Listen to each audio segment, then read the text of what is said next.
तू ही रे माझा मितवा या मालिकेच्या येणाऱ्या भागामध्ये जबरदस्त असा ट्विस्ट येणार आहे। तर प्रेक्षकांनो, राकेशने वल्लरी उदयकांचा व्हिडिओ अर्णव ईश्वरीला देत वल्लरीचा बँड वाजवलेला असतो। कांगावा करणाऱ्या वल्लरीला अर्णवने घरातून हकलून दिलेलं असतं। पुराव्यांचा पाऊस पाडत अर्णवने वल्लरीला घरातून कायमस्वरूपी हकलून दिलेलं असतं। तर प्रेक्षकांनो, येणाऱ्या भागामध्ये कशा पद्धतीने त्या गोष्टी घडत जातात आपण सविस्तरपणे बघूया। तर प्रेक्षकांनो, इथे आता वल्लरी प्लॅनिंग करत असते की मी काय करू असं जेणेकरून सुप्रिया इथे आली तर मला बघणार नाही आणि त्याआधीच सुप्रियाला आणि ईश्वरीला या घरातून बाहेर काढलं जाईल। याचं प्लॅनिंग आता सुरू असतं, कारण बाळाचं बारसं असतं अंजलीच्या आणि बाळाच्या बारशाचं निमंत्रण इथे आता आजीने वल्लरीलाच द्यायला सांगितलेलं असतं आणि त्यामुळे वल्लरी सुप्रियाला फोन करून बारशाचं आमंत्रण देते। पण जर सुप्रिया बारशाला राजशिर्केंच्या घरी आली तर ती वल्लरीला बघेल आणि मग 20 वर्षांपूर्वीच्या सत्याचा खुलासा होईल। त्यामुळे प्रेक्षकांनो, वल्लरी आता काय करते, तिने एका उशीच्या कवरमध्ये पेपरमध्ये छापून आलेला सुप्रिया आणि रमाकांतचा फोटो हा आता जपून ठेवलेला असतो आणि तो फोटो ती मुद्दामूनच घरातल्या सर्व लोकांच्या समोर आणणार असते। मग काय होतं, आता फोटो समोर आल्यानंतर घरामध्ये तर कांगावा होणारच ना। तेच होतं, बारशाची तयारी झालेली असते। सुप्रियाला महत्त्वाचं काम असल्यामुळे तिला येता येत नाही, म्हणून तिथे आता आलेली असते नम्रता बारशाला येण्याच्या आधीच वल्लरीने मुद्दामून तो पेपर आता अशा ठिकाणी ठेवलेला असतो ते सत्य सगळ्यांच्या समोर येतं। आणि तेव्हा प्रेक्षकांनो, वल्लरी काय करते, वल्लरी ईश्वरीला घरातून हकलून देण्याचा आता प्रयत्न करत असते। घरातले सगळेजण म्हणजे आजी, मामा, अंजली सगळेजण ईश्वरीवरती चिडलेले असतात की याचा अर्थ माझ्या आईवडिलांचा संसार तुझ्या आईने उद्ध्वस्त केला आहे। माझ्या बाबांचं अफेअर ज्या बाईबरोबर होतं ती तुझी आई होती। तेव्हा इथे आजी म्हणते की तुझ्यासारख्या मुलीला मी या घरामध्ये राहू देणार नाही आणि ती आता ईश्वरीला हकलून देत असते। तेव्हा अर्णव तिथे येतो आणि म्हणतो, आजी, जी गोष्ट तुम्हाला आत्ता कळली ना ती गोष्ट मला कधीच माहिती आहे, पण या सगळ्यामध्ये माझ्या बायकोची काही चूक नाही आहे आणि जो फोटो तुम्ही बघताय ना त्याचा फक्त एकच अर्थ घेऊ नका, हा सुद्धा विचार करा की तिथे माझे बाबा हे आता बेशुद्ध आहेत आणि तिथे ईश्वरीची आई आहे ना, मी सिंदूरची आई, ती फक्त त्यांना आधार देते। हा फोटो चुकीच्या पद्धतीने बघितला तर चुकीचंच दिसेल, पण कुणीतरी बाबांना फसवण्याचा प्रयत्न केला होता, हे सुद्धा तेवढंच खरं आहे असं आता अर्णवने व्यवस्थितरित्या समजावून सांगितलेलं असतं। त्यामुळे प्रेक्षकांनो, इथे आता अर्णवच्या बोलण्यामध्ये तथ्य असतं, पण ते कुणालाही ऐकून घ्यायचं नसतं।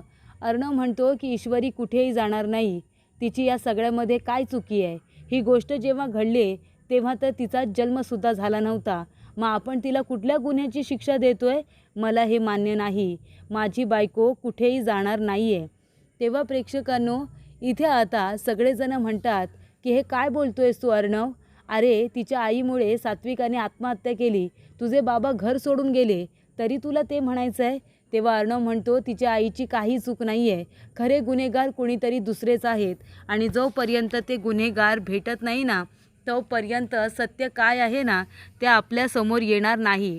त्यामुळे तुम्ही आत्ताच जी चूक मी केली ती करू नका, कुणालाही या फोटोवरून जज करू नका। त्यामुळे प्रेक्षकांनो, इथे आता सगळेजण गप्प तर बसतात, पण आता ही गोष्ट सुप्रियाला कळते तेव्हा तिला खूप जास्त वाईट वाटलेलं असतं आणि हे सगळं कारस्थान वल्लरीचं आहे हे राकेशला बरोबर कळलेलं असतं। राकेश म्हणतो, अच्छा, म्हणजे या बाईने हे सगळं प्रॉपर्टीसाठी केलं होतं आणि ही मात्र सगळं काही करून सवरून नामा निराळी आहे, ईश्वरीच्या आईला बदनाम करते। मी जेवढं त्यांना ओळखतो त्या तशा अजिबातच नाही आहेत आणि हे मला पण माहिती आहे। आता वल्लरीला तिची शिक्षा दिली पाहिजे। मलासुद्धा वाटेल तसं बोलत होती ना, मला वाटेल तसं बोलून घरातून हकलून देत होती, माझा व्हिडिओ केलास काय, आता तुझा व्हिडिओ मी कसा व्हायरल करतो ना ते बघस तू। असं आता राकेशने ठरवलेलं असतं. राकेश काय करतो, त्याला आता वल्लरी आणि त्याचबरोबर उदयकांतचा व्हिडिओ आता काही करून अर्णव ईश्वरीपर्यंत पोचवायचा असतो. याच्यामध्ये आता राकेशला काही त्यांची मदत करायची नसते. फक्त त्याला काय करायचं असतं, तर त्याला एक काम करायचं असतं आणि ते म्हणजे असं की त्याला आता सगळ्यांच्या गुडबुक्समध्ये यायचं आहे. तेव्हा इथे राकेश काय म्हणतो की माझ्या मोबाईलमध्ये असा एक व्हिडिओ आहे, जो व्हिडिओ आता मला या लोकांना दाखवायला हवा. तेव्हा प्रेक्षकांनो, इथे आता राकेश अर्णव आणि ईश्वरी या दोघांना म्हणतो की हा बघा, माझ्याकडे एक व्हिडिओ आहे. पण आता त्याला भीती वाटत असते की आता जर मला हे लोक चुकीचे समजले तर. तेव्हा पुन्हा तो व्हिडिओ आता लपवून ठेवतो आणि मग काय करतो, एका वेगळ्या नंबरवरून तो व्हिडिओ अर्णव ईश्वरीला पाठवतो.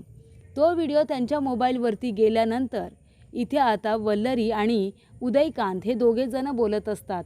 राकेश आता प्रयत्न करत असतो, हा व्हिडिओ मीच दाखवू का, म्हणजे या लोकांना कळेल की आता मी सुधारलो आहे, माझी स्मृती जरी गेली असली तरी मी चांगला झालो आहे असं ह्या लोकांना वाटेल. पण पुन्हा तो घाबरतो, जर या लोकांनी मला चुकीचं समजलं तर माझं काही खरं नाही आहे असं त्याला वाटतं आणि पुन्हा तो व्हिडिओ स्वतः न दाखवता एका वेगळ्या नंबरवरून अर्णव ईश्वरीला सेंड करतो. त्यामुळे इथे वल्लरीचं कारस्थान त्या दोघांच्याही लक्षात आलेलं असतं की ही बाई दिसते तशी नाही आहे. तेव्हा उदयकांतबरोबरचा व्हिडिओ पाहिल्यानंतर अर्णव ईश्वरीला समजतं की याचा अर्थ 20 वर्षांपूर्वी सुप्रिया, सात्विका आणि रमाकांत यांचं आयुष्य उद्ध्वस्त करणारी व्यक्ती दुसरी तिसरी कुणी नसून वल्लरी आहे, जे आत्तापर्यंत सगळ्यांच्या समोर नाक वर करून चालते, सगळ्यांचा अपमान करते, सगळ्यांना घालून पाडून बोलते. मग आता ह्या बाईचं सत्य आपल्याला अजूनपर्यंत माहिती नव्हतं. पण आता हा व्हिडिओ नेमका कुणी पाठवला, तर तो व्हिडिओ आता ज्या नंबरवरून आला होता तो नंबर आता ब्लॉक वगैरे करून ठेवण्यात आलेला असतो. राकेशने हे मुद्दामून केलेलं असतं, कारण राकेशचा याच्यामध्ये एकच स्वार्थ असतो की वल्लरीचं तोंड आता काही दिवस बंद झालं पाहिजे. माझं सत्य या घरामध्ये वल्लरीला सुद्धा माहिती आहे आणि ती स्वतःच्या स्वार्थासाठी मला सुद्धा एक्सपोज करू शकते. त्यामुळे आता इथे ही गोष्ट आपल्यापर्यंत येण्यापेक्षा या लोकांना जर कळलं तर वल्लरीचं तोंड आपणआप बंद होईल आणि त्यामुळे तो व्हिडिओ आता ईश्वरी अर्णवपर्यंत गेल्यानंतर इथे आता वल्लरीला सगळ्यांच्या समोर एक्सपोज केलेलं असतं. तेव्हा प्रेक्षकांनो, इथे ईश्वरीने सुप्रियाला घरी बोलावून घेतलेलं असतं. सुप्रिया अचानकपणे येते, ते वल्लरीला माहिती नसतं. वल्लरीला अर्णवच्या घरी बघितल्यानंतर सुप्रियाच्या पायाखालची जमीनच सरकते. ती म्हणते की हे सगळं काय आहे, ही बाई इथे काय करते. तेव्हा सगळेजण म्हणतात काय झालं. तेव्हा इथे सुप्रिया म्हणत असते की हीच ती बाई आहे जिने 20 वर्षांपूर्वी माझं आयुष्य उद्ध्वस्त केलं होतं. याच बाईने मला खोटं बोलून त्या हॉटेलवरती इंटरव्ह्यूसाठी पाठवलं होतं आणि तिथे बिचाऱ्या रमाकांत सरांना कॉफीमध्ये गुंगीचं औषध देऊन त्यांना बेशुद्ध करण्यात आलं होतं आणि चुकीचे फोटो काढून आमचं आयुष्य आणि एक हसता खेळता संसार उद्ध्वस्त केला होता. हीच ती बाई आहे जिने मला चुकीच्या ॲड्रेसवरती पाठवलं, ऑफिसचा ॲड्रेस म्हणून मला हॉटेलच्या ॲड्रेसवरती पाठवलं असं आता सुप्रिया सांगते.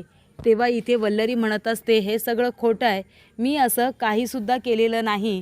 तेव्हा सुप्रिया म्हणते हे सगळं खरं आहे, या बाईला मी किती दिवस शोधण्याचा प्रयत्न करते, पण ही बाई माझ्या हातातून किती वेळा तरी निसटून गेली होती. तरीच मी म्हणते की मी इथे किती वेळा आले होते, पण तरीसुद्धा यांना मी कधीच का भेटले नाही, यांनी मला भेटण्याचा प्रयत्न का कधी केला नाही. जेव्हा जेव्हा मी येत होते तेव्हा या घरामध्ये कधीच मला भेटलेल्या नाहीत. त्या कधी ना कधीतरी कुठे ना कुठेतरी सातत्याने बाहेरच जायच्या कारण काढून आणि त्या मुद्दामूनच मला भेटत नव्हत्या. हे मला त्याचं कारण आत्ता कळलेलं आहे. त्यामुळे प्रेक्षकांनो, इथे आता वल्लरी नाहीच म्हणत असते, कांगावा करत असते. तेव्हा अर्णव तो व्हिडिओ आता सगळ्यांना दाखवतो उदयकांतचा आणि वल्लरीचा, ज्याच्यामध्ये वल्लरीने स्वतःच्या गुन्ह्याची कबुली दिलेली असते आणि 20 वर्षांपूर्वी जे काही घडलेलं असतं ना, त्याच्यामध्ये फक्त ती एकटी जबाबदार नसते, तर त्याच्यामध्ये उदयकांतने सुद्धा तिची मदत ही केलेली असते. त्यामुळे प्रेक्षकांनो, इथे आता उदयकांत आणि वल्लरीचा तो व्हिडिओ सगळ्यांच्या समोर आल्यानंतर खरी गुन्हेगार ही आता वल्लरी असल्याचं सगळ्यांना समजलेलं असतं.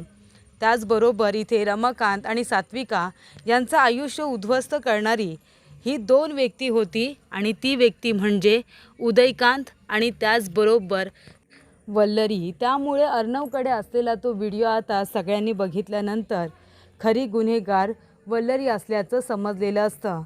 तेव्हा इथे सुप्रियाला लागलेला डाग आता दूर झालेला असतो आणि तेव्हा प्रेक्षकांनो इथे आता सुप्रिया म्हणते त्यावेळेला फक्त मी इंटरव्ह्यू देण्यासाठी गेले होते आणि रमाकांत सर बिचारे भला माणूस होता. ते माझा इंटरव्ह्यू घेण्यासाठी तयार झाले होते. त्यांनी मला सांगितलं की तुम्ही चुकीच्या जागी आलाय, तुम्ही ऑफिसला या असं सुद्धा मला सांगितलं.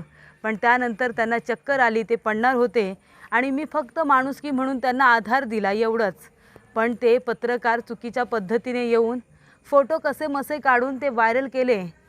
या गोष्टीचा सुद्धा विचार केला नाही की एका माणसाचा संसार उद्ध्वस्त होईल. मला माझ्या घरापासून 5 वर्ष दूर राहावं लागलं. कुणामुळे? ह्या बाईमुळे. तरीच ही बाई माझ्यापासून दूर राहत होती, माझ्या समोर यायला तयार नव्हती. आणि तेव्हा ह्या बाईला किती वेळा तरी मी पकडण्याचा प्रयत्न केला, पण ती निसटून जात होती. तेव्हा प्रेक्षकांनो अशा रीतीने राकेशने स्वतःच्या स्वार्थासाठी का होईना पण तो व्हिडिओ आता पाठवलेला असतो अर्णव ईश्वरीला वल्लरीची वाट लावण्यासाठी, बँड वाजवण्यासाठी. कारण तिने राकेशचा घरी आल्या आल्या इथे शहाणपणा काढलेला असतो आणि ही गोष्ट अजिबातच त्याला आवडलेली नसते आणि म्हणूनच वल्लरीला धडा शिकवण्यासाठी त्याने तिला एक्सपोज केलेली असते, ती सुद्धा सगळ्यांसमोर. तर अशा रीतीने प्रेक्षकांनो ईश्वरीची आई निर्दोष सिद्ध झालेली असते आणि रमाकांत काकासुद्धा निर्दोष सिद्ध होतात. सात्विकाच्या मृत्यूच्या मागे रमाकांत काका आणि इथे सुप्रिया जबाबदार नसून वल्लरी आणि उदयकांत असल्याचं सगळ्यांना समजतात. सगळ्यांच्या मनातले आता गैरसमज दूर झालेले असतात आणि सगळ्यांनी सुप्रिया आणि रमाकांतला माफ केलेलं असतं.